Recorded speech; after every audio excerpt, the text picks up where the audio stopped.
welcome back to another episode of Figuring Out Epilepsy, where we talk about all things epilepsy plus more. For today's episode, we are going to talk about living independently with epilepsy. Now, to start it off, I first want to change the mindset of getting help or living with other people means you're not living independently. Our independence is not going to look like those who have epilepsy. You can't be judging your independence based on other people, especially people who don't have epilepsy. Our independence is going to look way different. It may not seem like you're independent, but trust me, you are. And I think we really need to rewire that part and that understanding of what it means to live independently with epilepsy. Just to give you guys kind of a situation or understanding of what my life is I live with my mom. She lives in the main house, and we converted the garage to be an apartment. So I am in this apartment, like full bathroom, kitchen, everything. It's such a mess right now. One day I'll show everyone what my apartment like, how everything is. It's such a mess. I'm still trying to organize everything and make everything the way I like. But I still need to purchase some furniture, some organization things just to make it look better. But I will have a video. I will show you guys what my place looks like. It's so simple, honestly. But yeah, I live with my mom, and then kind of like what I do on a not on a daily basis, but kind of like what my schedule looks like. So Monday through Friday I work, Saturday and Sunday I don't. It's one of the reasons why I work at a school, because I am not trying to work on the weekends. I try to fit my schedule to be the same as my daughter's, just because I am a single mom, and then her dad lives in Oregon. So I try to be there for my daughter as much as possible. I do work 2 jobs. I am getting my MLS license and my real estate license. So I'm currently taking the classes for that. I'm oh my gosh, I'm so excited to pass those tests. A little at a time, and then in the fall I'm going to be starting the university. I am going to school for psychology, so I'll be doing that as well as having my podcast. And yeah, I'm posting on Instagram. Honestly, I don't know how I do everything. Sounds absolutely nuts when you think about it, but I make it work. And it kind of helps that I don't go anywhere, so I have a lot of time to just be at home. I don't have to worry about going anywhere. I can just focus on what I want to focus on. You got to look at the positives, right? So that's kind of like what I'm doing. My schedule, the way it is, I should do a day in my life on YouTube, but I don't know how interesting that is.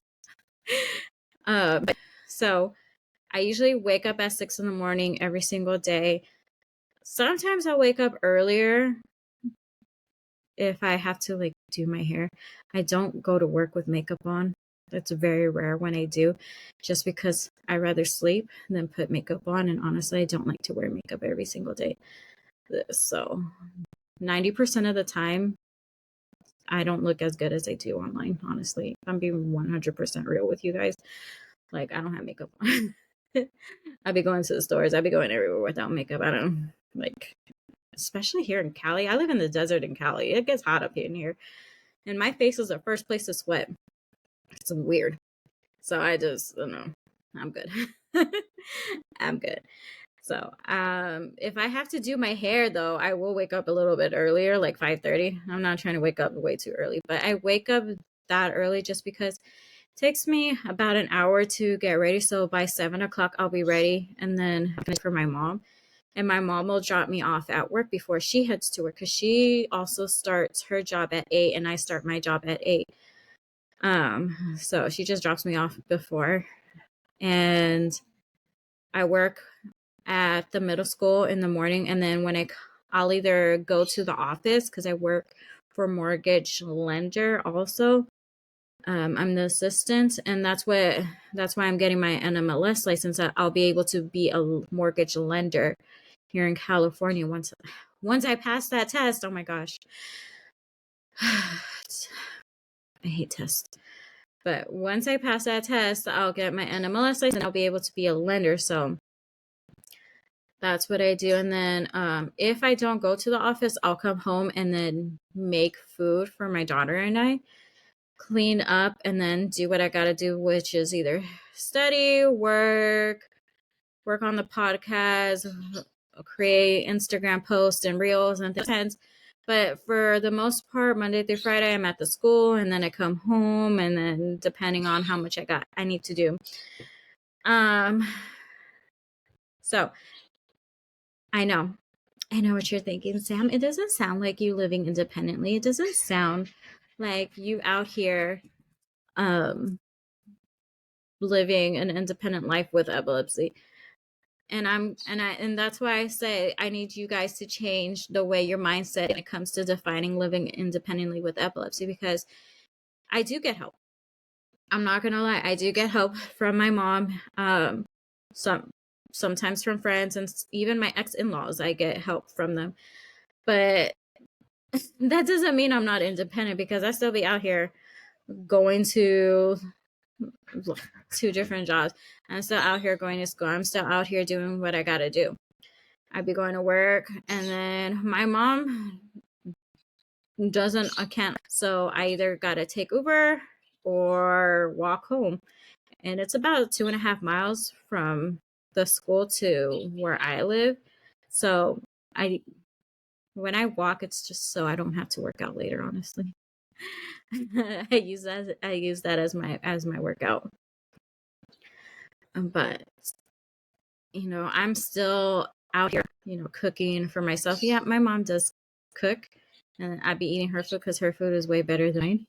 So but I still out here cooking for my daughter. And then I'm still going to work and going to school and going to my doctor's appointments every 3 months, and running my errands, doing what I gotta do. My mom can't always take me because she's on her own. She's still working. I can't rely 100% on my mom just to be able to do what I gotta do. Like I gotta make it work. I gotta figure it out, and that's why I say, like, yeah, I get help from my mom, but I'm still doing a lot of things on my own. And I don't want people to think that, oh, you have to do things 100% on your own to be called independent. Like, no, everyone needs help. Everyone needs that support. And, epilepsy or not, that's why we have family and friends, to be there for us when we need them. And for me, it's usually a ride. It's usually a ride, or just I take Uber. So I think that's the biggest thing for me, is just getting them rides with my mom. The first tip I would have to give is change your mindset. Change your mindset when it comes to living independently with epilepsy. Redefine it, and don't compare yourself to other people. Your independence is not going to look like someone else's. We have to work with what we have, and what we have is epilepsy. So we make life work, and you shouldn't feel any less than just because you're getting that extra help. You shouldn't feel like you're not being independent just because you're getting that extra help. I mean, I sure don't. I do a lot. I do a lot. And even like this weekend, what is it? I think it's Friday. On Friday, my daughter and we're going to be going to the movies, and my mom's not going to be here to be giving us a ride. My mom is, yeah, she's going to be living her own life. So if I want to go to the movies with my daughter, I am going to take Uber, and I'm going to um do what I got to do. You know, I'm not going to rely on my mom 100%. I'm going to ask her, like, hey, can you help me with this? And if she can, okay. If she can't, then I got to figure it out and figure out, okay, my mom can't help me. So how am I going to get this done? How am I going to make it work? Because, you know, there's been times where I had to go to the doctors and my mom couldn't take me, so I called Uber. And I even at one time I was at the doctor's office, I got out and Uber wasn't even working. Uber and Lyft weren't working. It was probably during the strike. I don't know. But they weren't working, so I walked home, and it's like 2-3 miles away. So I walked home across the bridge of the freeway. So that was interesting. You know, sometimes you just gotta make it work. Sometimes you just gotta be creative and think outside the box.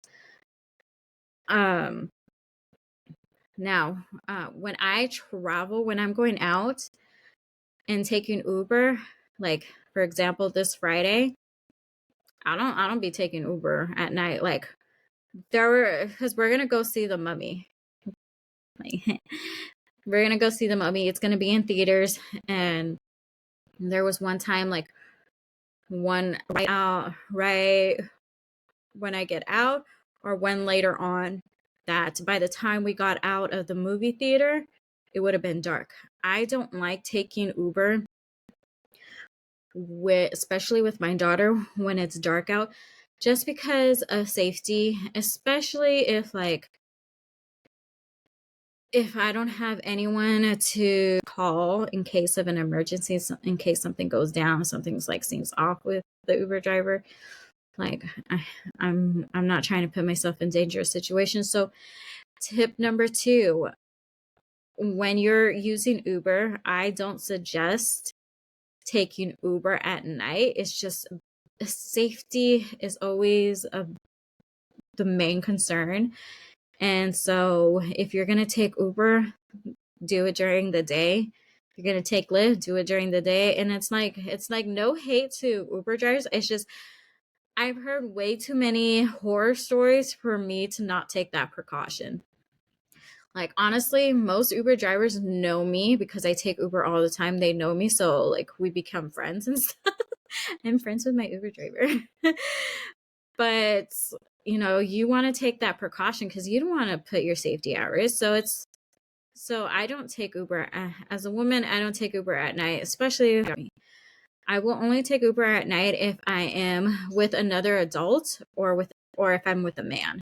I will not take Uber at night by myself or with my daughter. That's a big no-no. I also share my location. So tip number 3, share your location. I share my location when I'm in Uber. I'll share my location to my mom. I'll even share my location with my sister, and she's over here in a different state, but I still share it with her. I'll share my location with her just in case, and they also have my location because, you know, living with epilepsy, you never know. What if you have a seizure during while you're at Uber or while you're out and about? Like you need people to know where you're at just in case. Um and that's kind of like going into, I don't even know what number we're on. I think we're on 3. So number 3, that's another thing, is always let people know where you're going to be at just in case, because you don't want to have a seizure in public and then your family don't know where you are. That's scary. That is horrifying. So I always tell my mom where I'm going to be at. So while she's taking me to my first job at my job at the middle school, I'll let her know, like, hey, I have a doctor's appointment this day.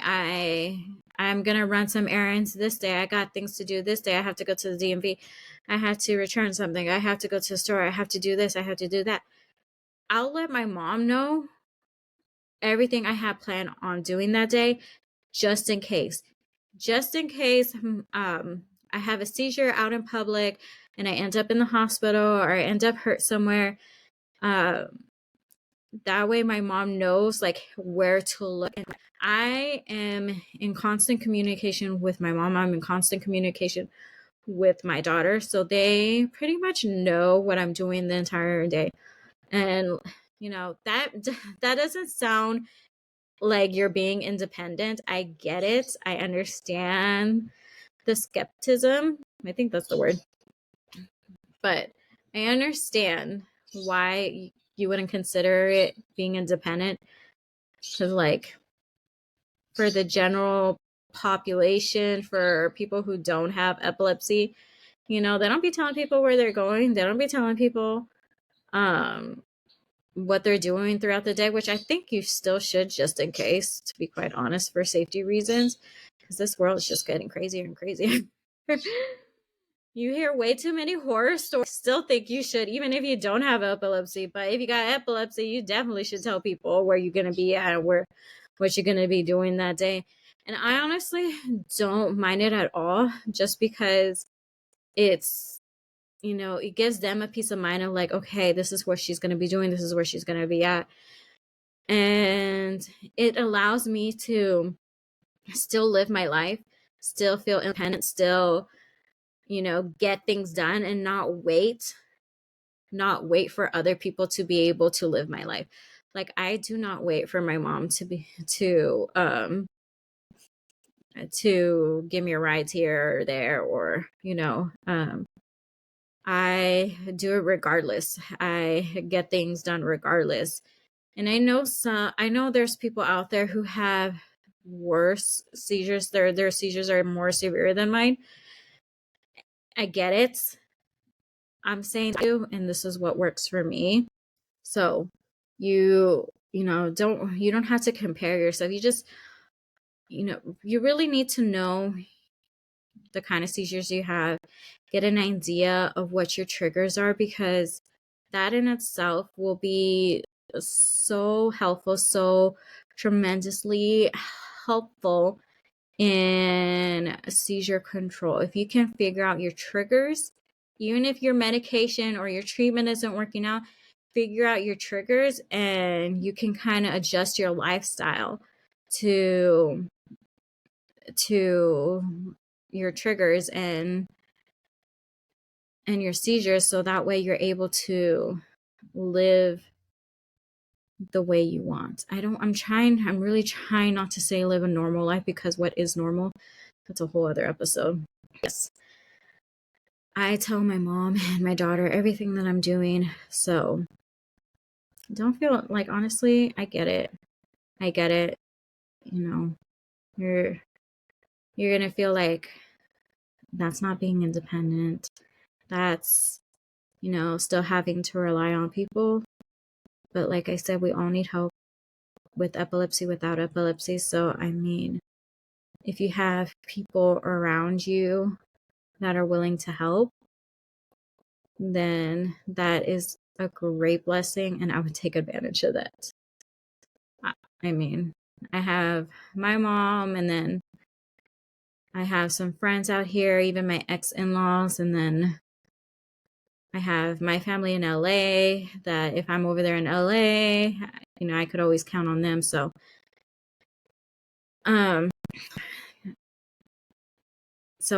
kind of reeling it back in. This is what I implement in my household as far as safety and living independently is concerned. Like, yes, my mom is technically next door, but in the apartment, in the garage, it's just me, my daughter, our dog, and our 2 birds. So, we we are living kind of away from my mom and and more and more just our surroundings. So if I were to have a seizure, my mom wouldn't know. My mom would have no idea unless like my daughter tells her, or even if I'm by myself, she would have no idea unless she came knocking at my door. So what I implement in my household, being living in my household, is we don't lock no doors. The bathroom door, we don't lock it. I've had there has been too many times where I've had a seizure and I have fallen in the bathroom. Like, that's where most of my injuries come from, me having a seizure in the bathroom. I have this scar, I have a scar down here. Like, it's too many times that I have had a seizure in the bathroom. So I do not lock any doors. So in case I have a seizure in the bathroom, my family can get to me easily without a problem. Another thing, we don't lock the front door and the back door. I probably shouldn't say this online, but we don't lock the front door or the back door during the day. It's because, again, that way, in case I have a seizure, I don't have to look for a key or anything. My mom does have a key to my place. That's another safety tip, is she has a key to my house, so she's able to come in and out whenever she wants. And yes, we don't lock our doors. Our neighborhood is pretty safe. And honestly, you would not know where we lived if you even tried to find us, to be quite honest. Our place is like gated and stuff. And our dogs be barking too much, so every little thing they start barking. Honestly, it's like I feel pretty safe. And we live near a police station, so it's like police station and a school. So yeah, I feel pretty safe. So during the day I don't lock the doors, but at night I do lock the doors. It can happen in the morning when I wake up, or at night when I'm trying to go to sleep. So that's why I wait until I'm ready for bed to lock my doors, or when it becomes late at night, just in case. And then that way, emergency, my mom comes in. I know, like, that is a concern, and not everyone will be able to do it, just depending on where. I do, because we got crazy dogs that be barking at every little thing, and I kind of live in a gated area, so you can't really get to me. So I feel pretty safe, and I don't live on my own. So for me, it works. It works. Another safety tip is I love my baths. I used to love having bath time, like just getting in and playing music and having like a little bubble bath time. Like, I used to love doing all that, but because there's so many incidences that happen in the bathroom, I try not to take a bath anymore. I just take a shower and that's it. Also, when it comes to cooking, you can have a seizure while you're cooking and stuff like that. And it can be dangerous, especially when you're making food like I like to make, which is the tacos dorados, or flautas, what is it? The chilaquiles. I made chilaquiles today. Yeah, a lot of things happen over the stove. So I try not to cook every single day. I try to every other day. And that way I can just be safe. And I don't, like, this is why I say like knowing your triggers, knowing when you're not feeling good. When I am not feeling good, I will not cook. I would rather order, or just and I don't do anything. I just lay down. I'll put everything to the side and just lay down. So, you really got to know your seizure triggers and kind of adjust your lifestyle. My seizure triggers are my menstrual cycle. That's my biggest one. So during my menstrual cycle, I am like extra careful. Like I'll take it even easier. I'll take it easy when it comes to working out. I'll rest more. I'll eat better. I'll eat better. I still eat my junk, but I'll eat better. So eat better. I try not to stress out. I find hobbies and help me relax and de-stress and take my mind off of everything, because if I stress out too much, that can potentially cause a seizure. I try not to be like emotional stress is also one for me. So like being too sad or like crying my eyes out, that can cause me to have a seizure. So I also try to just find, that's why I like to find the positive in everything, because it helps me not feel doom and gloom. It helps me see like, okay, yeah, this is bad, but there's still some positives in my life, and it helps me not get to a point where I'm just so emotionally stressed out that it can cause a seizure. So that's why I really try to be positive, because like for me, if I am too sad, it will cause me to have a seizure. I'm trying the lifestyle, eating better, incorporating more protein, incorporating more veggies, limiting on my carbs, because carbs turn into sugar. And sugar is one of my triggers, so I try to cut back on all the sweets and things like that, and the coffees. And so just really changing your lifestyle to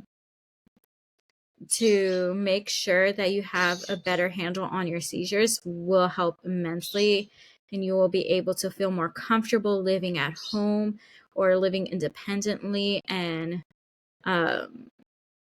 so I highly recommend seeing what your triggers are and kind of adjusting your lifestyle to that. I get it. It's not easy. Trust me. I love my sweets. I love being able to eat like ice cream and like pies and what else? Candy. I get it. I know it's hard, but when you have something like epilepsy, you really have to live a healthier lifestyle and just kind of figure out what's going to work for you. This is what works for me. Your seizures may be different. So I think that just be cautious, be precautious about living independently, and changing that mindset where even though you're getting help from people doesn't mean you're not independent. It just means you're getting help. That's all it means. You're still independent, you're still living your life, you're still doing what you got to do. So I travel all the time by myself. I'll probably do one on traveling, but I travel all the time by myself to different states, flying. I do a I do a lot that most doctors would be like, no. But I've also kind of got a handle on my seizures, what to do if I'm not feeling well, and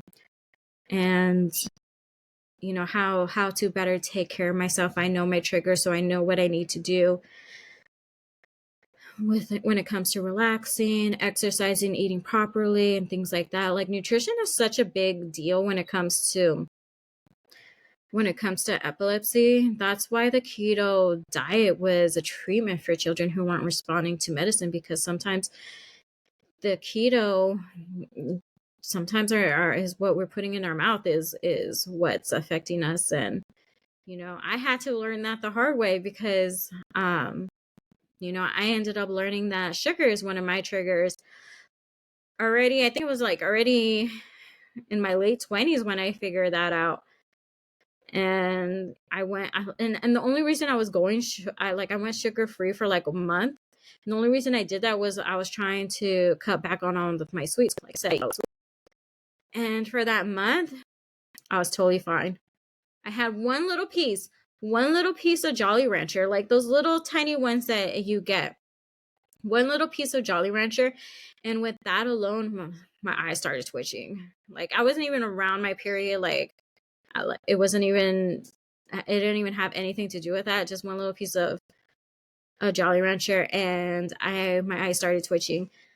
So I think the biggest thing when it comes to living independently with epilepsy is just figuring out your triggers, figuring out what works for you as far as seizure control and lifestyle to that. And don't be afraid to ask for help. Don't be afraid to reach out to someone. And always think about your safety first. You know, your safety. If you have kids or a kid like I do, think about to be beneficial for them and what's going to make them feel comfortable. So with that being said, I kind of wanted to go on this website I found and talk about some of their safety tips, just in case I didn't mention them. So I have it on my phone. That's why I'm wearing my glasses, because I can't see without my glasses. So this is, I'll put the website below in the description box. This is from the Healthline website. And one of their tips when it comes to living independently is have a seizure response plan or a seizure action plan. That is going to be so helpful. So if you have a seizure, people know what to do. People know how to help you in case it's a neighbor, in case it's a family member, in case it's a friend. Have that in place. You always want to have it to keep yourself safe. Tip number 2, prepare your living area. Small changes in your home environment can greatly reduce the risk of physical injury during a seizure. Now, I mean, I don't really do this, to be quite honest. I do have a bunch of like pillows laying around, but they're not for me. They're for my dog. Because my old pillows turn into his bed. That's because he likes to lay down on our pillow. So like they eventually all end up to him, and they're just kind of laying everywhere around the house. So, I mean, I don't intentionally do this, but it's a good idea in case, you know, like for me, having something soft and like a pillow in the bathroom would be wonderful, just because I always tend to have a seizure in the bathroom. So that would work out for me. I like furniture, they're kind of all spread out into the corners. So, you know, padding, things that are soft, bath mats, just things like that to kind of soften the blow when it comes to your seizures. Also, what is it? Anti-suffocation pillows. Those would be good. Though having that type of pillow, if you have epilepsy at night or your seizures at night, that would be so helpful. And tip number 3, know your triggers. If your triggers is stress, alcohol or drug use, lack of sleep, fever, time of day, low blood sugar, menstrual cycle, know your triggers, and that is going to help you when it comes to seizure control, because it will help you reduce your seizures. It'll help you be able to adjust your day, because I can't say like your life, because it'll help you adjust your day so you're able to, in a way, avoid your seizures. So that is huge. Like I'm all about figuring out your triggers. That's honestly the reason why I have been not seizure free, but I have my seizure pretty much under control, is because I know my triggers. I know what I need to do when it comes to feeling off. So if you guys want a separate episode on triggers and kind of like what I do when I'm not feeling that great, I like a whole episode on just triggers and stuff, put it down below, comment down below, and I'll be sure to make that up for you guys. Did I say number 4? I don't know. Number 4, make lifestyle changes. Like I said, your lifestyle is going to be huge when it comes to having seizure control and kind of reducing the amount of seizure and like nutrition, sleep, exercise. I am such a bad sleeper. Like, I have a hard time falling asleep and staying asleep. Sometimes even if I fall asleep right away, I'll wake up like 2, 3 in the morning and I won't be able to fall asleep right away. That's why I have to nap throughout the day, because I cannot function properly because I don't get enough sleep at night. If you guys have any tips for me, let me know. Like, I would greatly appreciate it. But I have such a hard time falling asleep. Like, honestly, I would love to just be at home so I can just, wake up later, and I wouldn't have to worry about going anywhere or anything. Like we need remote job people with epilepsy. It's kind of hard to find those type of jobs, huh? If you guys know how to get a remote job, let your girl know, because I would love to be able to work at home full time. Like, I would miss my students, but it would be so convenient for people with epilepsy.